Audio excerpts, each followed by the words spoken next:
กิจกรรมวันโกนพระพุทธศรีจอมทองวรวิหาร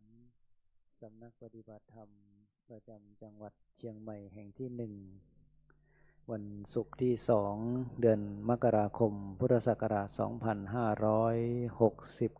2569วันนี้ตรงกับวันขึ้น14ค่ำเดือนยี่หรือเดือน2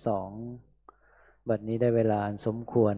จะได้ขอน้อมกราบรัตนาท่านอาจารย์พระครูพุทธิธรรมวิเทศพระวิปัสสนาจารย์ได้เป็นตัวแทนเราท่านทั้งหลายน้อมกดสวิตช์ไฟเครื่องนมัสการบูชาพระรัตนตรัยเบื้องหน้าโต๊ะหมู่บูชา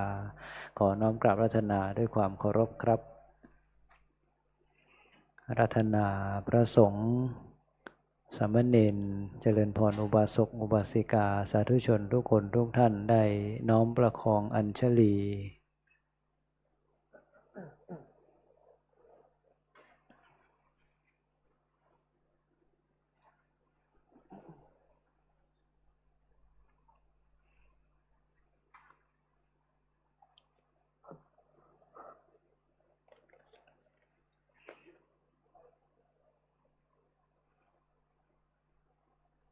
ครับขอเจริญพรเรียนเชิญท่านแม่ชีวรธาได้เป็นตัวแทนน้อมกดสวิตช์ไฟเครื่องทองน้อยเฉพาะเครื่องล่างเพื่อบูชาพระเดชพระคุณหลวงปู่พระพรหมมงคล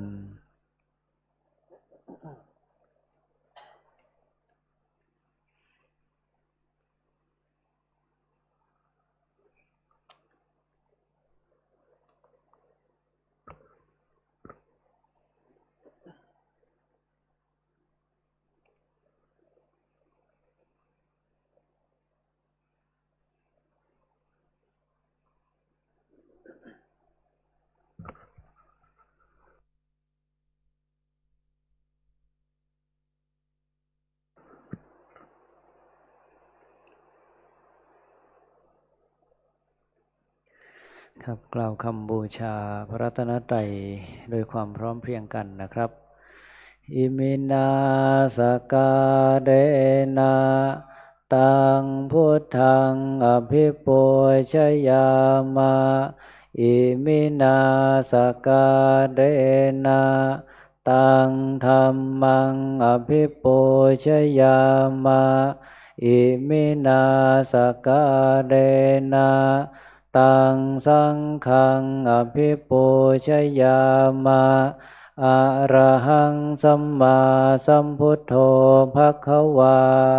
พุทธังภควันตังอภิวาเทมิสุวากขาโตภควตาธัมโมธัมมังนัมสสามิสุปฏิปันโนภควโตสาวกสังโฆสังฆังนัมมามิ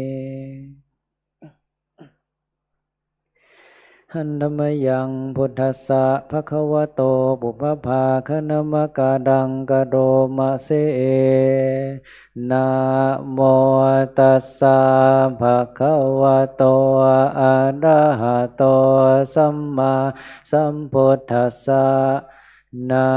โมตัสสะภควโตอะระหะโตสัมมาสัมพุทธัสสะนะโมตัสสะภะคะวะโตอะระหะโตสัมมาสัมพุทธัสสะหันธมยังพุทธานุสตินยังกโรมะเสอิติปิโสภะคะวะอะระหังสัมมาสัมพุทโธเวชาจารณสัมปันโนสุขโตโลกวิทูอนุตตรปุริสธรรมสารทิสัทธาเทวมนุษย์สานังพุทโธภควาติกายเยนวาจายวเจตสาวา พุทเทกุกัมมังปะกตังมยายังพุทโธปฏิคันหาตัวจยันตังกาลันตะเรสังวริตุงวะพุทเทหันธรรมยังธรรมานุสตินยังกโรมาเสสวากขาโตภะคะวะตาธัมโมสันทิฏฐิโกอากาลิโกเอหิปัสสิโกโอปัญญิโกปัจจตังเวทิตัมโพวิญโยหิติกายเยนวาจายวเจตสาวาธัมเมกุกัมมังปะกตังมยายังธัมโมปฏิคันหาตัวจยันตังกาลันตะเรสังวริตุงวะธัมเมหันธรรมยังสังขานุสตินยังกโรมะเสสุปฏิปันโนภะคะวะโตสาวกสังโฆอุชุปฏิปันโนภะคะวะโตสาวกสังโฆญาญาปฏิปันโนภะคะวะโตสาวกสังโฆสามีจิปฏิปันโนภะคะวะโตสาวกสังโฆญาติทังจัตตาริปุริสายุคานิอัตถปุริสปุคลาเอสัมภะคะวะโตสาวกสังโฆอาหุนายโยปาหุนายโยทักขินายโยอัญชลิกาลนิโยอนุตตรังปุญญเขตังโลกัสสะติกายเยนวาจายวเจตสาวาสังเคกุกัมมังปะกตังมยายัง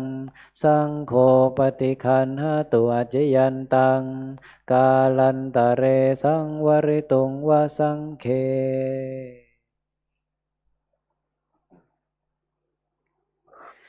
หันธรรมยังสิริมังคลมหาเทราภิทุติคาทายโยภนามเสสิริธาตามหาเทโรหิริโกสิริมังคะโลมังคะโลปายเมทาวิมังคะโลปายเทสโกคารุธานิยาบาโมโคเสสานุเสสนายโกโลกานุกรรมปิเมตายาสติปัฏฐานาทารโกสติมาอาปปะมาโตจาตังนามัสสามิสัพพะทาติสิริมังคละสมณวิสุทธวงศ์โสภาสง่าองค์ทรงสิริมิวางวายสำรวมยืนเดินนั่งผู้พร้อมพรั่งด้วยละอายปัญญาขจรขจายชี้อุบายอันมงคลควรแก่ฐานะครูนำสิทธิรู้ทุกหมู่ชนชาวโลกต่างได้ยนต์สงเคราะห์ชนด้วยเมตตาผู้ทรงสติปัฏฐานตลอดกาลทุกเวลาทรงนามสติมาไม่ประมาทองค์อาจงามข้าขอนมัสการ ในทุกยามเถระผู้ทรงนามว่าสิริมังคะโลครับลำดับต่อไปขอเจริญพรเรียนเชิญท่านแม่ชีสวนีได้เป็นตัวแทนอุบาสกอุบาสิกาได้น้อมกดสวิตช์ไฟเทียนส่องธรรมที่ธรรมาสน์เพื่อจะได้อาราธนาองค์แสดงพระธรรมเทศนาขึ้นสู่ธรรมาสน์ซึ่งในวันนี้วันโกนขึ้น14ค่ำเดือนยี่หรือเดือน2วันศุกร์ที่2มกราคมพุทธศักราช2569เราท่านทั้งหลายได้รับเมตตาจากท่านอาจารย์พระครูพุทธิธรรมวิเทศพระวิปัสสนาจารย์ประจำสำนักปฏิบัติธรรมประจำจังหวัดเชียงใหม่แห่งที่1ในโอกาสนี้จะได้ขอน้อมกราบพระธนาท่านอาจารย์พระครูพุทธิธรรมวิเทศได้ขึ้นสู่ธรรมาสน์เพื่อจะได้ให้ศีลแก่น้องๆสามเณรคณะอุบาสกอุบาสิกาและแสดงพระธรรมเทศนาไปตามลำดับสืบต่อไปขอน้อมกราบพระธนาครับ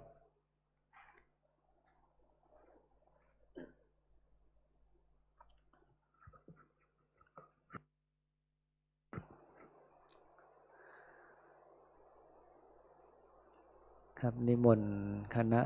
สามเณรได้นั่งอย่างเบื้องหน้าธรรมาสน์เพื่อจะได้สมาทานทัศศีลแล้วก็สวดสาธยายสามเณรสิกขาขอนิมนต์นะครับ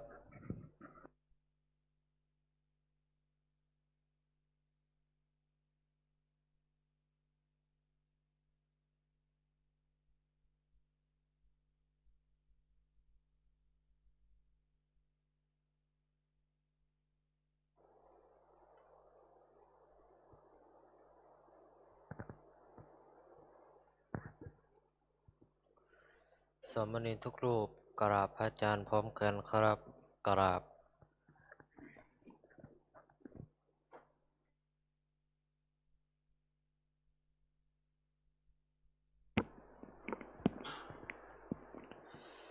มยังพันเต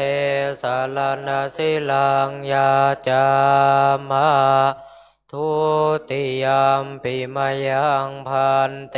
สารณสิลังยาจามะตาติยมปิมยังพันเตสารณสิลังยาจามะนะโมตัสสะภะคะวะโตอะระหะโตสัมมาสัมพุทธัสสะนะโมตัสสะภะคะวะโตอะระหะโตสัมมาสัมพุทธัสสะนะโมตัสสะภะคะวะโตอะระหะโตสัมมาสัมพุทธัสสะนะโมตัสสะภะคะวะโตอะระหะโตสัมมาสัมพุทธัสสะนะโมตัสสะภะคะวะโตอะระหะโตสัมมาสัมพุทธัสสะนะโมตัสสะภะคะวะโตอะระหะโตสัมมาสัมพุทธัสสะยะมะหังวะทามิตังวะเททะอามาพันเตพุทธังสรณังคัจฉามิพุทธังสรณังคัจฉามิธัมมังสรณังคัจฉามิธัมมังสรณังคัจฉามิสังฆังสรณังคัจฉามิสังฆังสรณังคัจฉามิทุติยัมปิพุทธังสรณังคัจฉามิทุติยัมปิพุทธังสรณังคัจฉามิทุติยัมปิธัมมังสรณังคัจฉามิทุติยัมปิธัมมังสรณังคัจฉามิทุติยัมปิสังฆังสรณังคัจฉามิทุติยัมปิสังฆังสรณังคัจฉามิต ติยัมปิพุทธังสรณังคัจฉามิ ตติยัมปิพุทธังสรณังคัจฉามิ ตติยัมปิธัมมังสรณังคัจฉามิ ตติยัมปิธัมมังสรณังคัจฉามิ ตติยัมปิสังฆังสรณังคัจฉามิ ตติยัมปิสังฆังสรณังคัจฉามิ ติสรณะขมนังนิธิตัง อามาพันเต ปานาติปาตาเวระมณี ปานาติปาตาเวรมณี อทินนาทานาเวระมณี อาทินนาทานาเวรมณี อพรหมจริยาเวระมณี อาพรหมจริยาเวรมณี มุสาวาทาเวระมณี มุสาวาทาเวรมณี สุราเมรยมัชฌะปมาทฐานาเวระมณี สุราเมรยมัชฌะปมาทฐานาเวรมณี วิการะโภชนาเวระมณี วิกาลโภชนาเวรมณี นัจจะขีตะวาทิตะวิสุกะทัสสนะเวระมณี นาจาคีตาวาทิตาวิสุกัทสนาเวรมณี มาราคันทะวิเลปนะภารณะมันดนะวิภูสนัฏฐานาเวระมณี มาลาคันธาวิเลปนาธารณมันดนาวิภูสนาธานาเวรมณี อุจจาสยนะมหาสยนาเวระมณี อุจจาสยนามหาสยนาเวรมณี ชาตรูปรัชตปฏิกหนาเวระมณี ชาตารุปราชตาปฏิฆานาเวรมณี อิมานิทัสสะสิกขาปทานิสมาธิยามิ อิมานิทัสสะสิกขาปทานิสมาธิยามิอิมานิทัสสะสิกขาปทานิสมาธิยามิอิมานิทัสสะสิกขาปทานิสมาธิยามิกราบ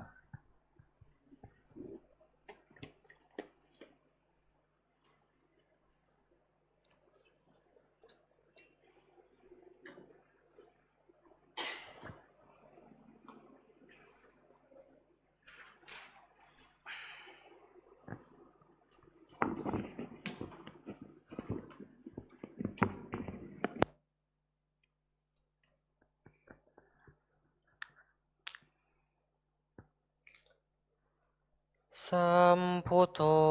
โลเกอุปันโนมหากาลุนิโกมุนีธัมมาจักกังปวัตเตตวาโลเกอปติวันติยังโลกัสสะสังขาหังกาตุงจริตวะโลกัจจาลิกังติวิทังโลเกสัทธัมมังสัมมเทวะปวันติยังอนุปุเพนัสสาวัตถิงปัตตวาเจตวเนวสังสามเณรานังนิสายาจิตังกทานุสิงคิตุงอานุญญาสิทัสสะสิกขาสามเณรเลหิสิงคิตุงสามเณรานังทัสสังขังสิกขาปะทังพนามาเส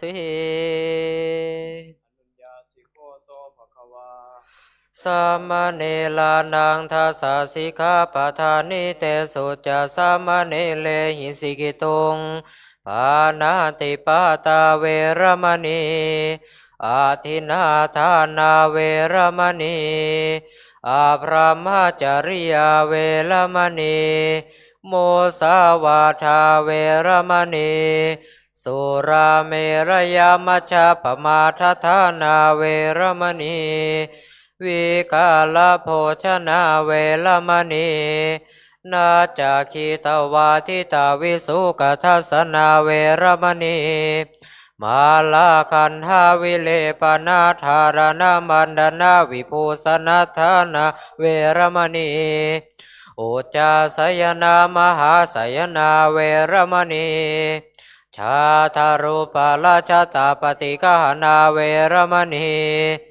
ติ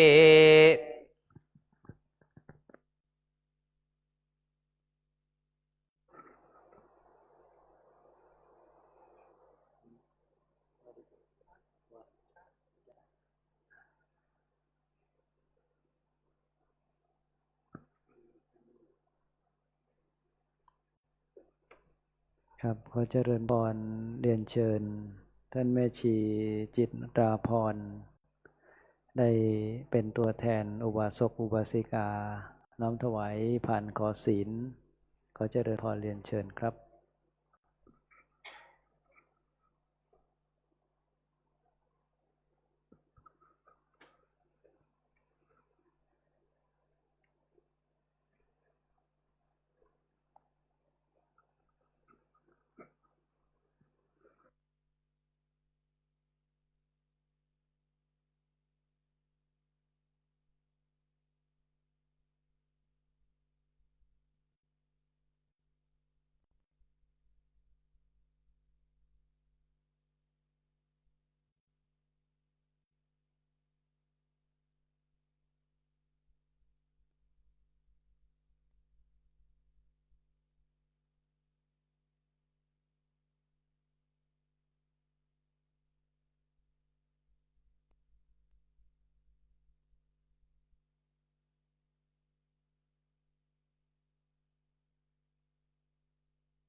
ขอเชิญท่านแม่ชีอุบาสกอุบาสิกานะคะ กราบพระอาจารย์พร้อมกันค่ะ กราบ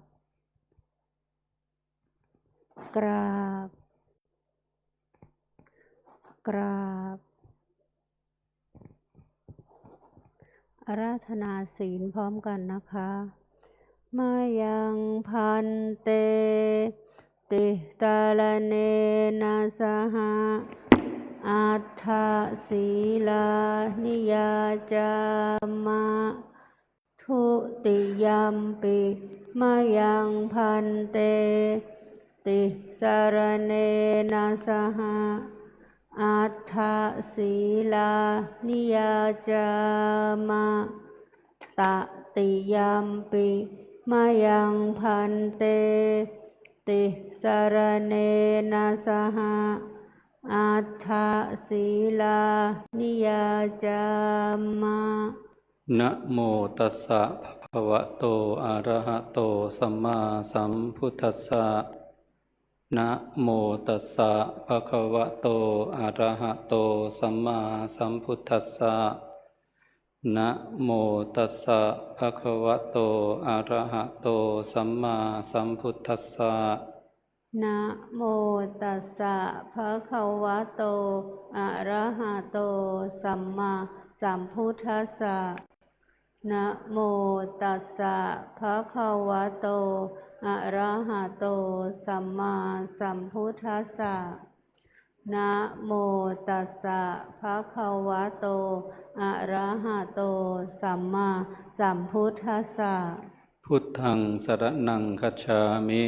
พุทธังสารนังคัจฉามิธัมมังสรณังคัจฉามิธัมมังสารนังคัจฉามิสังฆังสรณังคัจฉามิสังฆังสารนังคัจฉามิทุติยัมปิพุทธังสรณังคัจฉามิทุติยัมปิพุทธังสารนังคัจฉามิทุติยัมปิธัมมังสรณังคัจฉามิทุติยัมปิธัมมังสารนังคัจฉามิทุติยัมปิสังฆังสรณังคัจฉามิ ทุติยัมปิสังฆังสรณังคัจฉามิ ตติยัมปิพุทธังสรณังคัจฉามิ ตติยัมปิพุทธังสรณังคัจฉามิ ตติยัมปิธัมมังสรณังคัจฉามิ ตติยัมปิธัมมังสรณังคัจฉามิ ตติยัมปิสังฆังสรณังคัจฉามิ ตติยัมปิสังฆังส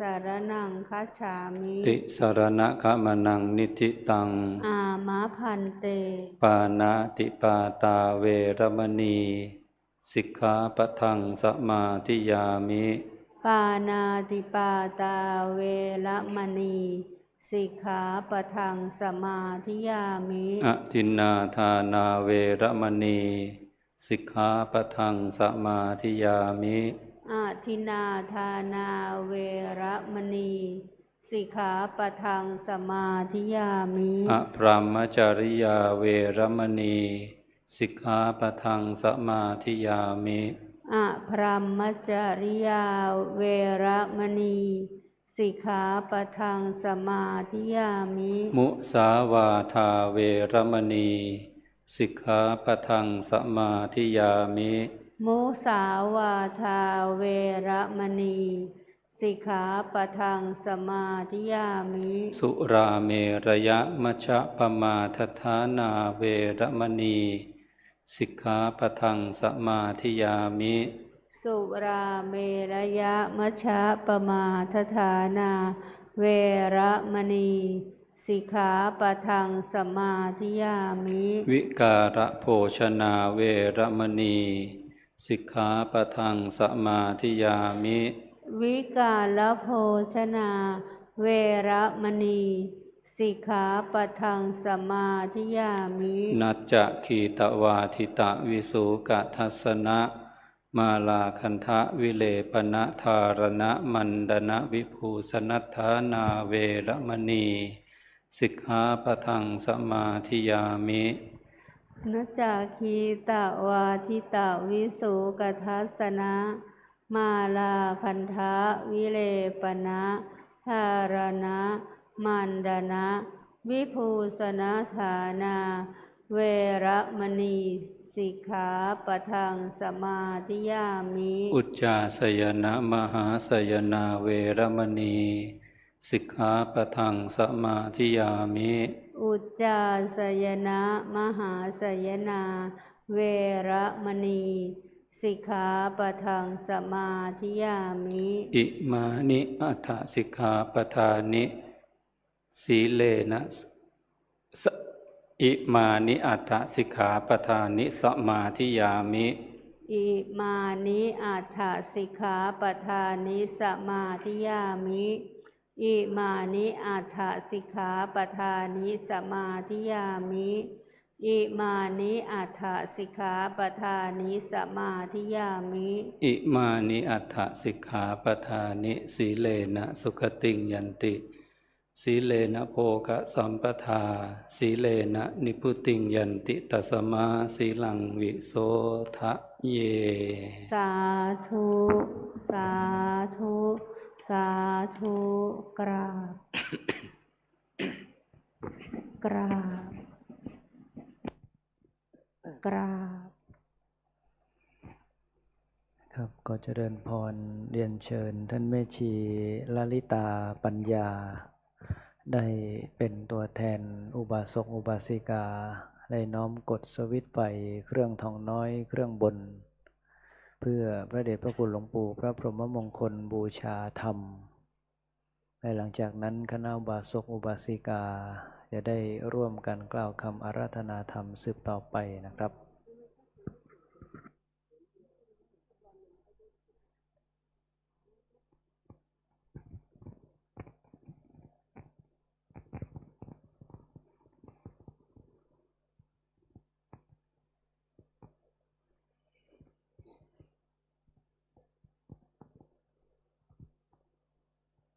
ขอเชิญอาราธนาธรรมพร้อมกันนะคะ พระมาจะโลกาทิปติสหัมปติ กาตันเจลีอานาทิวรังอายะจะทังสันติทัสสะตาปาราชาคาชาติกาเทเสหิธัมมังอานุกัมปิมังปะชังเท้าสหัมบดีพรหมเป็นบรมในพรหมมาทรงฤทธิ์ที่ศักดากว่าบริษัททุกหมู่พรหมน้อมหาดนามัสการประดิษฐานนาที่สมควรแล้วจึงบังคมชุลีบาทพระศาสดาขอพรอันประเสริฐวรเลิศมโหฬารปวงสัตว์ในโลกากิเลสน้อยก็ยังมีขอองค์พระจอมปราดสู่ท่านมาดอันรู้จริโปรดปวง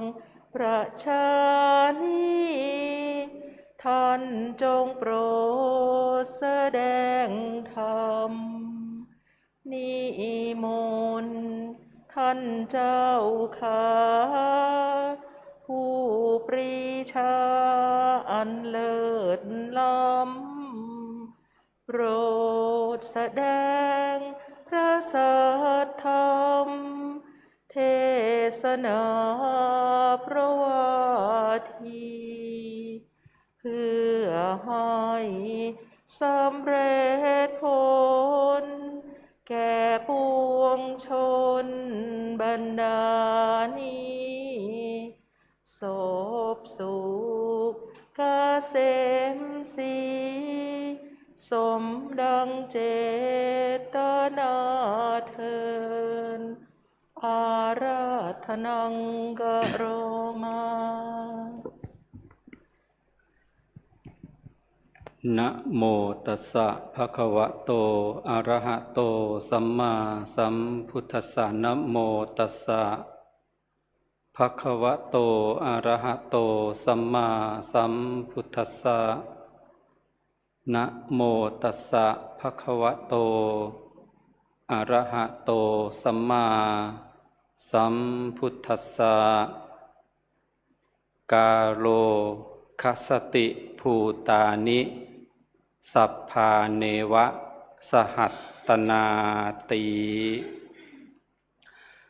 ขอความนอบน้อมของข้าพเจ้าจงมีแด่องค์สมเด็จพระสัมมาสัมพุทธเจ้าซึ่งเป็นผู้ไกลจากกิเลสตรัสรู้ชอบได้โดยพระองค์เองขอน้อมกราบสรีระสังขารของพระเดชพระคุณพระพรหมมงคลอัคคมหากรรมฐานาจารย์อดีตเจ้าอาวาสวัดพระธาตุศรีจอมทองวรวิหารขอถวายความเคารพพระเถรานุเถระทุกรูปตลอดจนถึงสวัสดีลูกเนนทุกรูปและขอเจริญพรมายังแม่ชีโยคีผู้ปฏิบัติธรรมทุกท่านขออาราธนาและเจริญพรให้ทุกท่านได้นำมือลงได้นั่งสำรวมกายวาจาใจให้อยู่ในอาการสงบตั้งใจรับฟังพระธรรมเทศนาซึ่งในวันนี้เป็นวันศุกร์ที่2 มกราคมพุทธศักราช 2569 ตรงกับวันขึ้น 14 ค่ำเดือน 2 เป็นวันที่2ของพุทธศักราชใหม่ปีพุทธศักราช 2569 กระผมอาตมภาพจักได้พรรณนาศาสนธรรมคำสอนขององค์สมเด็จพระสัมมาสัมพุทธเจ้าเพื่อฉลองศรัทธาประสาทะประดับปัญญาบารมี เพิ่มพูนกุศลบุญญราศีของท่านทั้งหลายให้เจริญก้าวหน้าไปในทางแห่งพระพุทธศาสนาสืบไปพุทธศาสนสุภาษิตที่ได้ตั้งไว้เป็นนิเขปบทณเบื้องต้นว่ากาโลคัสสติภูตานิสัพพาเนวะสหัตตนาติ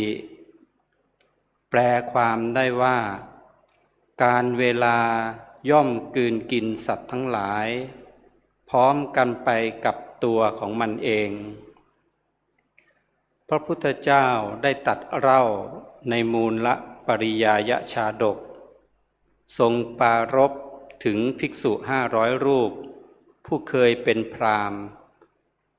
ณ์ทั้ง500 รูปนั้นเรียนจบไตรเพศพวกท่านทรงจำพุทธพจน์ได้มากจึงมัวเมาทรนงตนว่าเรารู้เท่าทันพระพุทธเจ้าแล้วจึงไม่เข้าเฝ้ามีอยู่วันหนึ่งพระองค์ทรงแสดงมูลปริยายสูตรพวกท่านจึงได้คิดใหม่ว่าจริงๆแล้วพวกเรานี้ยังไม่รู้อะไรเลยต่อมาพระองค์ทรงแสดงโคตมกสูตรทำให้พระภิกษุทุกรูปนั้นได้บรรลุสำเร็จเป็นพระอรหันต์จากนั้นตัดเล่าอดีตชาติของพระภิกษุเหล่านี้ว่าเมื่อก่อนได้เคยเรียนศิลปะจากอาจารย์ทิสาปาโมกข์แล้วคิดว่ารู้เท่าทันอาจารย์แล้ววันหนึ่งเห็นอาจารย์นั่งอยู่ที่โคนต้นพุทรามานพเหล่านั้น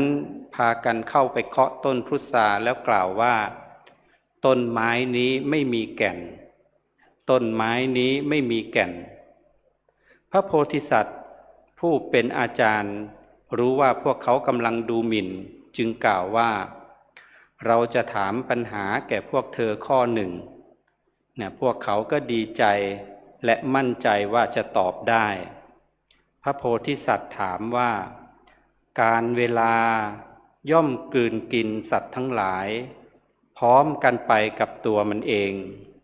ผู้ใดเล่ากลืนกินการเวลาและเผาตัณหาที่เผาเหล่าสัตว์นั้นได้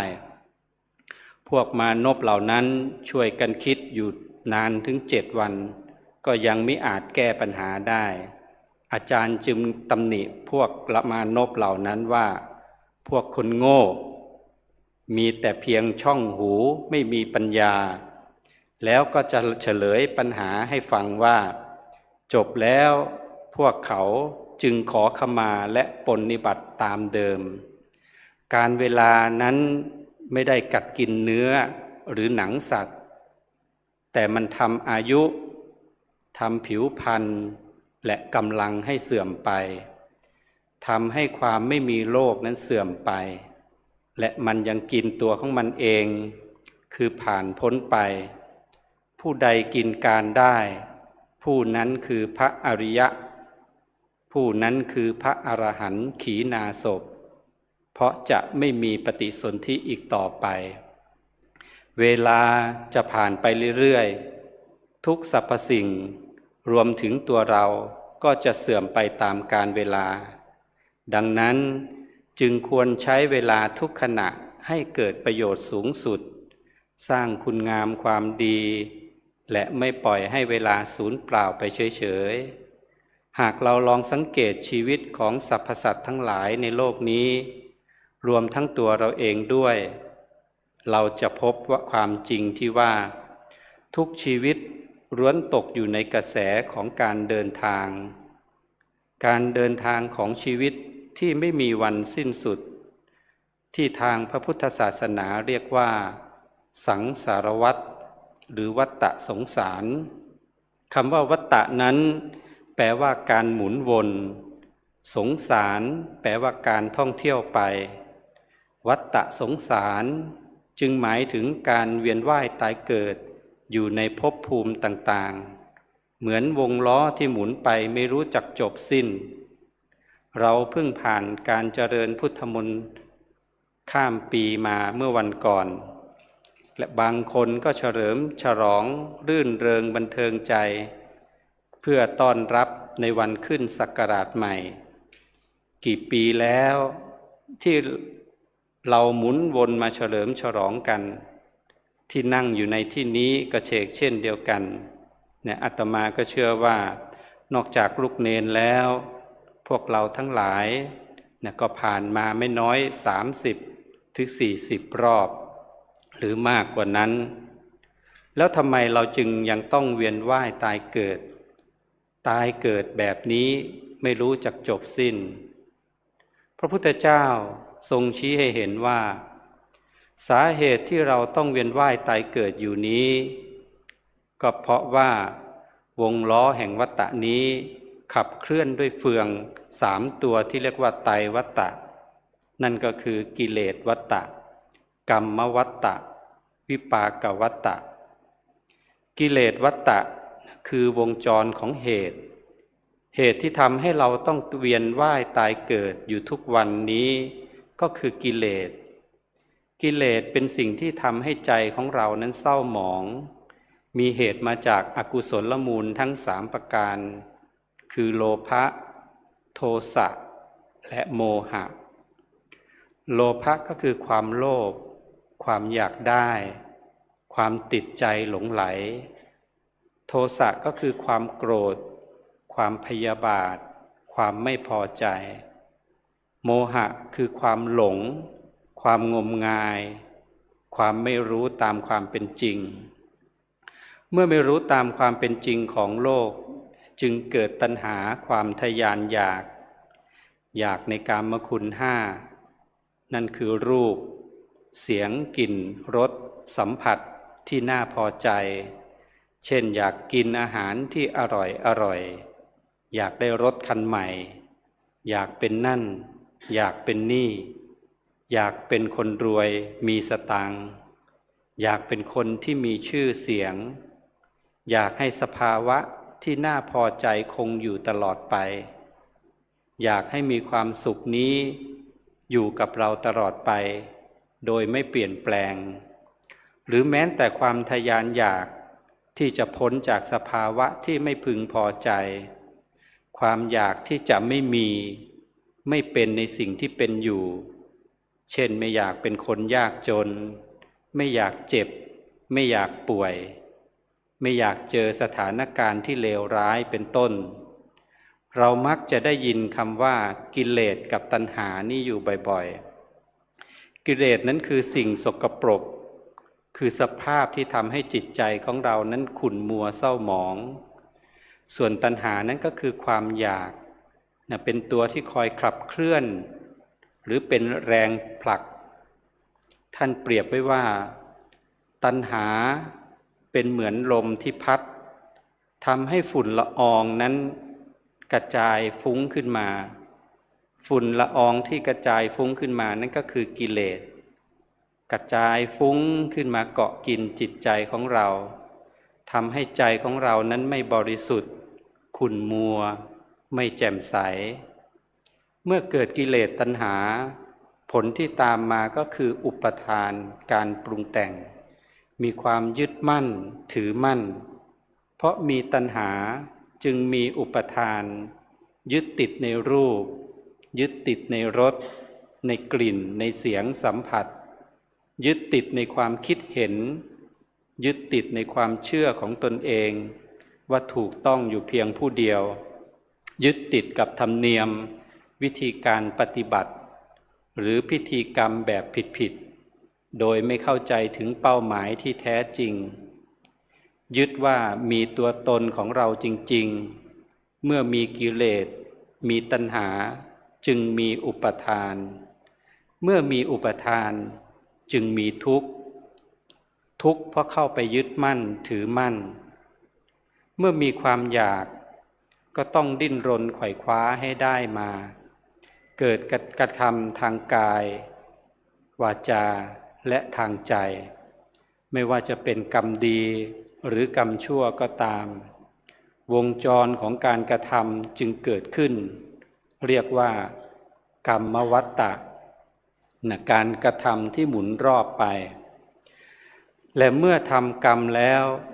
ก็ย่อมได้รับผลของการกระทำนั้นๆผลของการกระทำที่เรารับเรียกว่าวิปากวัฏฏะดังนั้นกิเลสตัณหาจึงเป็นเหตุให้เกิดกรรมคือการกระทำและไม่ว่าการกระทำใดๆก็ตามย่อมส่งผลทำให้ต้องเวียนว่ายตายเกิดอยู่ในสังสารวัฏคือต้องไปเกิดในภพภูมิต่างๆเพื่อชดเชยหรือรับผลแห่งการกระทำนั้นๆและเมื่อเกิดมาแล้วก็กลับมามีกิเลสมีตัณหาใหม่และทำกรรมใหม่หมุนเวียนไปท่องเที่ยวอยู่ในวัฏฏะเช่นนี้ไม่รู้จักจบสิ้นดังนั้นความน่ากลัวของวัฏฏะสงสารอยู่ที่ไหนความน่ากลัวของวัฏฏะสงสารไม่ได้อยู่ที่ความตายไม่ได้อยู่ที่การตายแต่อยู่ที่การเกิดการเกิดใหม่จึงเป็นสิ่งที่น่ากลัวเพราะเมื่อมีการเกิดก็ย่อมมีความแก่มีความแก่ก็มีความเจ็บมีความพลัดพรากและมีความทุกข์ระทมติดตามมาเป็นเงาตามตัวพระพุทธเจ้าได้ตรัสไว้ว่าน้ำตาของสัตว์โลกที่ร้องไห้เพราะความทุกข์ในสังสารวัฏนี้มีปริมาณมากกว่าน้ำในมหาสมุทรทั้งสี่เสียอีกดังตัวอย่างที่เราได้ฟังพระเดชพระคุณหลวงปู่ได้เล่าเป็นประจำนั่นคือตัวอย่างของนางปตาจาราผู้ที่สูญเสียบุคคลอันเป็นที่รักนางนั้นได้เวียนว่ายตายเกิดมาไม่รู้กี่ภพกี่ชาติความเศร้าโศกเสียใจของนางที่ผ่านมานั้นแม้น้ำในมหาสมุทรทั้งสี่ก็ยังมีปริมาณน้อยกว่าน้ำตาของนางที่ไหลออกมาเสียอีกตัวเราเองก็เฉกเช่นเดียวกันไม่รู้ว่าต้องทนทุกข์ทรมานหมุนวนอยู่ในวัฏสงสารนี้ยาวนานมาเท่าไหร่ก็มิอาจทราบได้เมื่อเราเห็นว่าการเกิดนี้เป็นทุกข์เกิดแล้วเกิดอีกทุกข์แล้วทุกข์อีกเห็นโทษเห็นภัยของการเกิดในวัฏสงสารแล้วเราก็จะหาหนทางในการตัดวงจรนี้พ้นไปจากวงจรนี้ได้อย่างไรเราจะพ้นจากวงจรนี้ไปได้อย่างไรเราก็หาวิธีการที่จะหยุดวงจรวงล้อที่หมุนมานานนับอสงไขยปีนี้ไม่ใช่หยุดด้วยการหนีแต่หยุดที่ต้นตอก็คือการดับกิเลสแล้วเราจะดับกิเลสนั้นได้อย่างไรก็ดับด้วยการเจริญวิปัสสนากรรมฐานมีสติรู้เท่าทันอารมณ์ที่มากระทบมีปัญญาเห็นแจ้งว่าทุกอย่างนั้นเป็นสิ่งที่ไม่เที่ยงไม่ควรยึดมั่นเมื่อปัญญาเกิดขึ้นอวิชชาก็ดับไปเมื่ออวิชชาดับตัณหาก็สูญสิ้นเมื่อไม่มีตัณหาการกระทำที่เป็นกรรมผูกมัดย่อมไม่มีเมื่อไม่มีกรรมผลก็คือการเกิดใหม่ย่อมสิ้นสุดลงเข้าสู่สภาวะแห่งนิพพานอันเป็นบรมสุขที่แท้จริงในการเจริญวิปัสสนากรรมฐานในแนวสติปัฏฐานสี่นั้นสิ่งที่ควรรู้ก็คือวิปัสสนาภูมิหรือภูมิธรรมอันเป็นพื้นฐานเป็นที่ตั้งแห่งการเจริญสติปัญญาเพื่อให้เกิดความรู้แจ้งในสภาพความเป็นจริงของสรรพสิ่งอันเป็นหนทาง ตัดวัฏสงสาร วงจรการเวียนว่ายตายเกิดซึ่งวิปัสสนาภูมิทั้ง6นั้นก็ประกอบไปด้วยขันธ์5อายตนะ12ธาตุ18อินทรีย์22อริยสัจ4ปฏิจจสมุปบาท12แต่สรุปรวมแล้วอารมณ์ของวิปัสสนากรรมฐานที่เราเพียรปฏิบัติกำหนดรู้ก็สรุปลงอยู่ที่รูปนามขันธ์5รูปนามขันธ์5ขันธ์5ก็ประกอบไปด้วยรูปธรรมและนามธรรมก็คือการพิจารณาร่างกายของเราจิตใจของเราโดยแบ่งออกเป็นรูปเป็นเวทนาความรู้สึกสัญญาความจำได้หมายรู้สังขารก็คือความคิดปรุงแต่งและวิญญาณการรับรู้การพิจารณาถึงร่างกายและจิตใจก็เพื่อให้เห็นเป็นเพียงสภาวะที่ปรากฏขึ้นโดยที่พิจารณาว่าสิ่งที่ปรากฏขึ้นนั้นไม่ใช่ตัวไม่ใช่ตนในส่วนของการกำหนดรู้ในอายตนะทั้ง12นั้นก็แบ่งเป็นอายตนะภายนอกกับอายตนะภายใน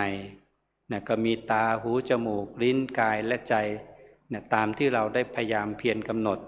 ตามที่พระวิปัสสนาจารย์ได้แนะนำให้เราได้กำหนดในส่วนของอินทรีย์6ตาหูจมูกลิ้นกายและใจอารมณ์ที่มากระทบทางตาก็สักแต่ว่าเห็นหนอ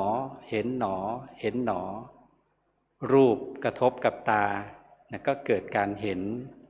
เสียงกระทบกับหูก็เกิดการได้ยินกลิ่นกระทบกับจมูกก็เกิดการได้กลิ่นรสกระทบกับลิ้นก็เกิดการลิ้มรสสัมผัสถูกต้องเย็นร้อนอ่อนแข็งกระทบสัมผัสกับร่างกายก็มีความรับรู้อารมณ์ที่ปรากฏขึ้นทางใจสิ่งที่มากระทบก็จะทำให้เราเกิดความยินดียินร้ายถ้าเราไม่มีสติกำหนดรู้เท่าทันกิเลสโลภะโทสะโมหะก็จะปรากฏขึ้นแต่ถ้าหากเมื่อใดที่เรามีสติตามกำหนดรู้เท่าทันกับอารมณ์ที่มากระทบกับอินทรีย์ทั้ง6ของเรานั้นตัวสติก็จะเป็นตัวที่ไปขวางกั้นไปสกัดกั้นไม่ให้กิเลสอกุศลนั้นสามารถที่จะเกิดขึ้นได้หรือไม่เมื่อเกิดขึ้นแล้วก็ไม่สามารถที่จะเจริญต่อได้ในส่วนของการกำหนดรู้ธาตุในที่นี้ก็หมายถึงธาตุทั้ง18ซึ่งก็หนีไม่พ้นในส่วนของอายตนะไม่ว่าจะเป็นอายตนะภายนอกและอายตนะภายในแล้วก็ยังมีตัววิญญาณธาตุขึ้นมาอีก6ในส่วนของการแยกย่อยสิ่งที่เราเรียกว่าเราออกเป็นธาตุนั้นพิจารณาเห็นให้เป็นธาตุเห็นให้เป็นธรรมชาติเพื่อลดละความยึดมั่นความถือมั่นเช่นพิจารณาเห็นว่าตัวเรานี้ประกอบไปด้วยธาตุทั้ง4คือดินน้ำไฟลมเห็นว่าเปลี่ยนเพียงสักแต่ว่าธาตุที่ปรากฏขึ้นธาตุที่รู้เรียกว่าวิญญาณธาตุก็จะปรากฏรู้เห็นตามความเป็นจริงที่เกิดขึ้นด้วยการพิจารณาในส่วนของอินทรีย์22อินทรีย์นั้นก็คือความเป็นใหญ่มีความเป็นใหญ่ในหน้าที่ของตนเช่นตาก็เป็นใหญ่ในหน้าที่ในการมองเห็นซึ่งไม่สามารถที่จะไปทำหน้าที่ในการได้ยินได้ฟังได้หูก็เป็นใหญ่ในการได้ยินได้ฟังเพราะนั้นทำแต่ละตัวก็ทำหน้าที่ของตนเป็นใหญ่ในหน้าที่ของตนศรัทธาก็เป็นใหญ่ในหน้าที่ของความเชื่อมั่นได้เช่นนี้เป็นต้นในส่วนของการกำหนดรู้อริยสัจสี่ความจริงอันประเสริฐนั้นก็เป็นการพิจารณาการเข้าใจในทุกข์เหตุสาเหตุของการเกิดทุกข์นั่นก็คือสมุทัยความดับทุกข์นั่นก็คือนิโรธและมรรคหนทางปฏิบัติเพื่อความดับทุกข์ในส่วนของปฏิจจสมุปบาท12เราก็พิจารณาถึงเหตุถึงผลการพิจารณากระบวนการของชีวิตที่อาศัยซึ่งกันและกันเกิดขึ้นเช่นเพราะว่ามีอวิชชาจึงมีสังขาร เพราะเหตุมีสังขารมีสังขารเป็นเหตุเป็นปัจจัยจึงทำให้เกิดวิญญาณเนี่ยเมื่อมีวิญญาณเป็นเหตุเป็นปัจจัยก็ทำให้เกิดรูปนามเกิดสลายตนะผัสสะเวทนาตัณหาอุปทานจนกระทั่งเกิดภพชาติชรามรณะจนนำไปสู่การเกิดและนำไปสู่ความทุกข์ได้ เมื่อสรุปปฏิจจสมุปบาท12นั้นรวมเข้าในสังสารวัฏกิเลสวัฏฏะก็จะได้แก่อวิชชาตัณหาและอุปทานเอาตัวอวิชชาก็คือความไม่รู้ตัณหาความทะยานอยากอุปทานการเข้าไปยึดมั่นถือมั่น3ตัวนี้ก็จะเป็นตัวขับเคลื่อนให้เกิดกรรมเกิดการกระทำเมื่อการกระทำเกิดขึ้นกรรมวัฏฏะก็ได้แก่สังขารและภพซึ่งเป็นตัวที่สร้างกรรมเมื่อมีการสร้างกรรมก็ต้องได้รับผลของกรรมวิปากวัฏฏะได้แก่วิญญาณนามรูปสลายตนะผัสสะเวทนาภพชาติชรามรณะผลของกรรมที่ส่งผลต่อการเวียนว่ายตายเกิดซ้ำแล้วซ้ำอีกเกิดซ้ำไปเรื่อยๆไม่รู้จักจบสิ้นเพราะฉะนั้นในส่วนของวิปัสสนาภูมิเป็นอารมณ์ของการเจริญวิปัสสนากรรมฐานนั้นเมื่อเราพิจารณากระตั้งสติของเรานั้นแก่กล้าจะเริ่มเห็นเหตุเห็นปัจจัยและผลที่จะตามมาคือเห็นชัดว่าความทุกข์เกิดจากความอยากก็คือตัณหาที่มาจากความไม่รู้ก็คืออวิชชาเมื่อสติเห็นทันความอยากกำลังก่อตัวขึ้นปัญญาก็จะทำหน้าที่ตัดไม่ให้ความอยากนั้นปรุงแต่งต่อให้เป็นความทุกข์เมื่อเห็นเช่นนี้บ่อยๆจิตก็จะเกิดความเบื่อหน่าย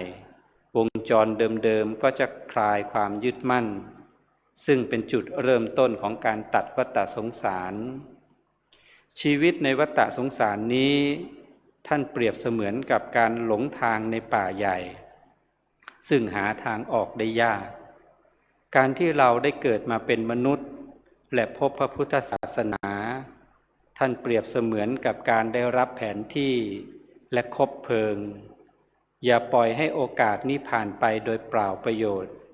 จงหมั่นสะสมบุญบารมีและเจริญสติอยู่เสมอเพื่อวันหนึ่งเราจะได้ไม่ต้องกลับมาเวียนว่ายตายเกิดในกระแสแห่งทุกข์นี้อีกต่อไปสรุปหัวใจของการปฏิบัติคือการดูสิ่งที่กำลังปรากฏขึ้นไม่ว่าจะเป็นความคิดความรู้สึกสัมผัสทางร่างกายหรือความรู้สึกทางใจแล้วเห็นความจริงทั้ง3ประการนั่นคือเห็นถึงไตรลักษณ์อนิจจังเห็นว่าทุกสิ่งทุกอย่างนั้นไม่เที่ยงเกิดขึ้นแล้วดับไปเห็นว่าเป็นทุกขัง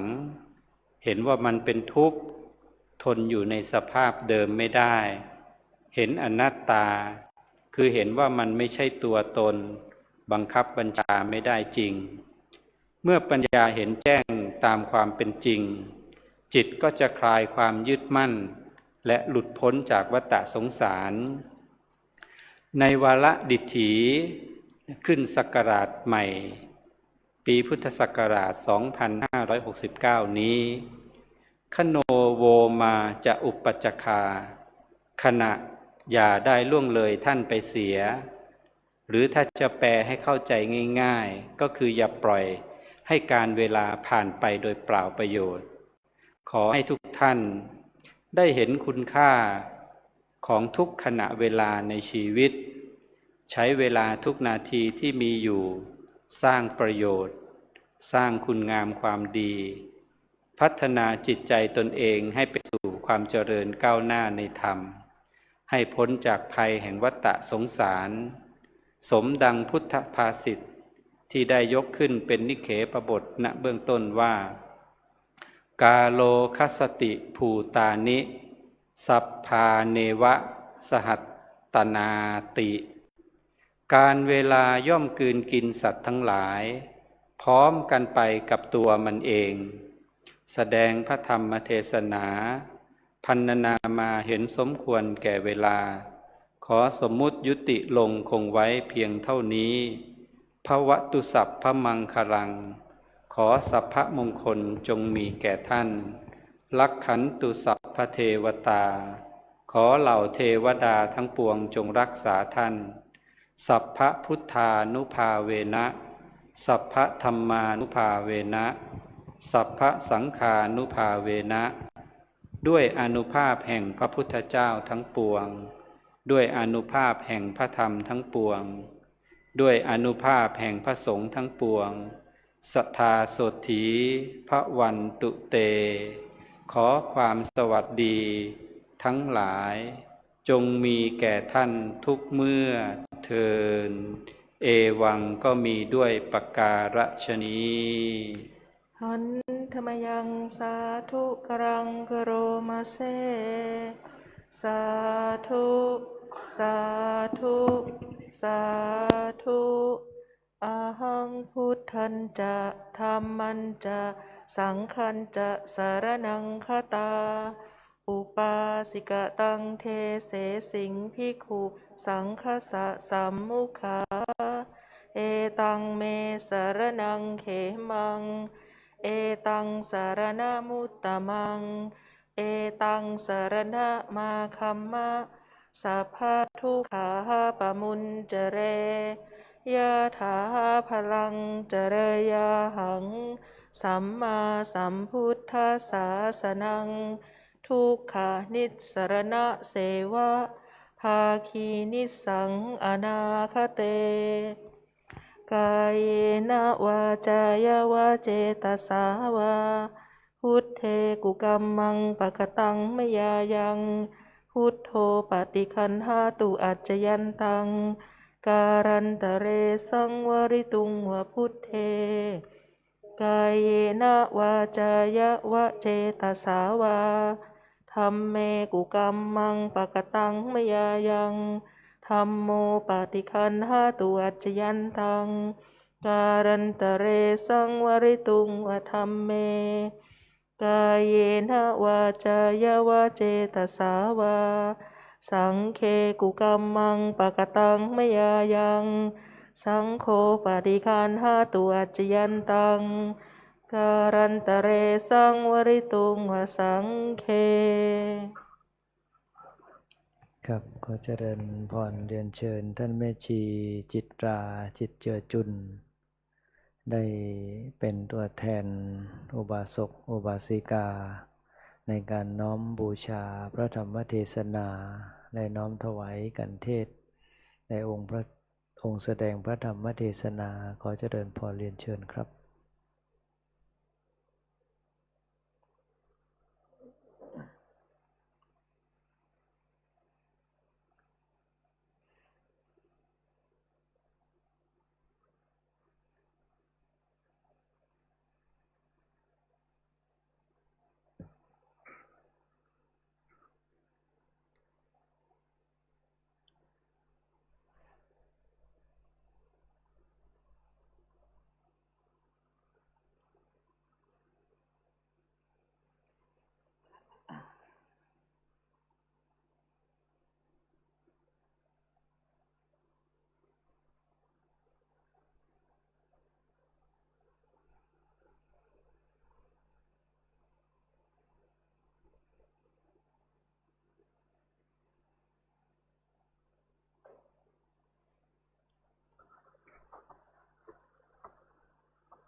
ยะถาวาริวหาปุราปาริปุเรนติสาคารังเอวะเมวะอิโตทินังเปตานังอุปกปปติอิจิตังปฏิตังตุมหังคิปะเมวะสมิจตุสัพเพปุเรนตุสังกปาจันโทปนรโสยะถามณิโชติระโสยะถาสัพพิติโยวิวัจจันตุสัพพะโรโควินัสตุมาเตภวัตวันตรายโยสุขีทีขายุโกภวะอภิวาทนาสิริสนิจังวุธาปจายโนจัตตารโอธรรมาวัฏันติอายุวันโนสุขังภะลัง สาธุสาธุสาธุกับพระธรรมเทศนาเนื่องในวันโกนโดยท่านอาจารย์พระครูพุทธิธรรมวิเทศพระวิปัสสนาจารย์ประจำสำนักปฏิบัติธรรมประจำจังหวัดเชียงใหม่แห่งที่หนึ่งได้เมตตาให้ธรรมะเป็นทานในภาคค่ำของคืนวันนี้กระผมในนามพระภิกษุสามเณรคณะแม่ชีอุบาสกอุบาสิกาสาธุชนทุกคนทุกท่านขอกราบอนุโมทนาขอบคุณท่านอาจารย์พระครูพุทธิธรรมวิเทศเป็นอย่างสูงที่ได้ให้ธรรมะเป็นทานแก่เราท่านทั้งหลายในลำดับต่อไปเราทั้งหลายจะได้ร่วมกันปฏิบัติบูชาตามแบบแผนที่พระเดชพระคุณหลวงปู่พระพรหมมงคลได้วางเอาไว้ร่วมกันเป็นระยะเวลาประมาณ10 นาทีกราบอาราธนาทุกรูปและเรียนเชิญทุกท่านณบัดนี้ครับ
ครับพอสมควรแก่เวลา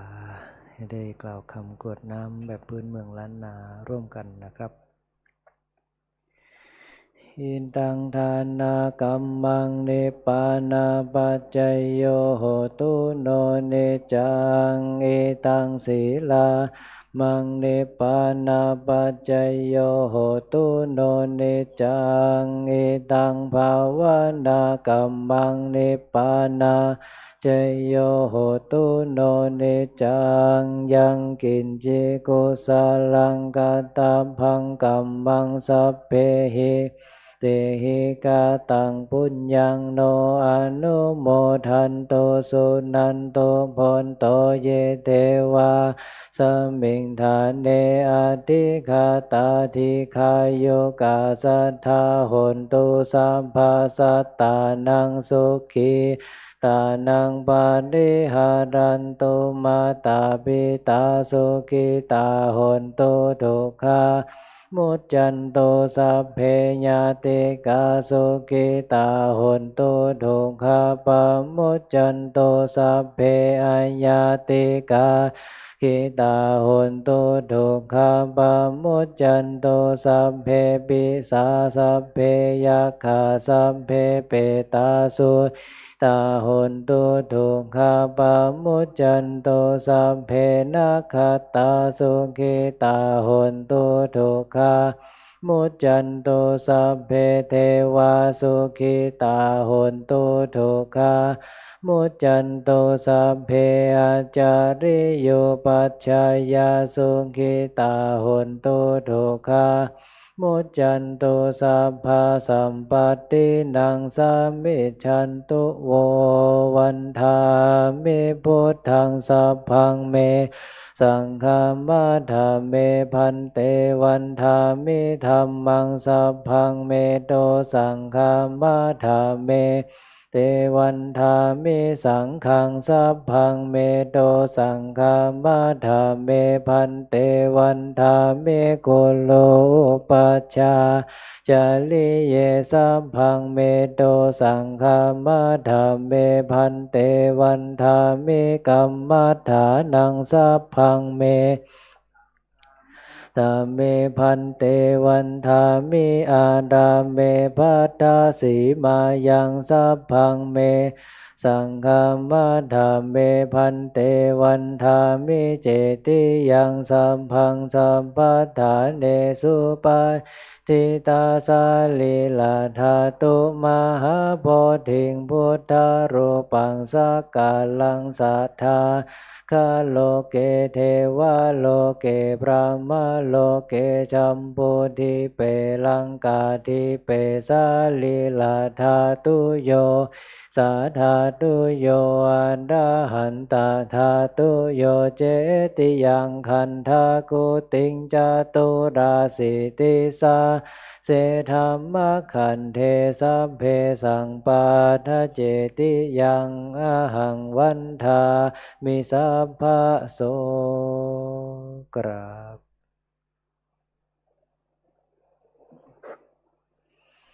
ครับหันหน้าไปทางสรีระสังขารพระเดชพระคุณหลวงปู่น้อมศีรษะลงกล่าวคำวันทาน้อยพร้อมกันนะครับวันทามิพันเตสัพพังอปาราทังคามาธาเมพันเตมยา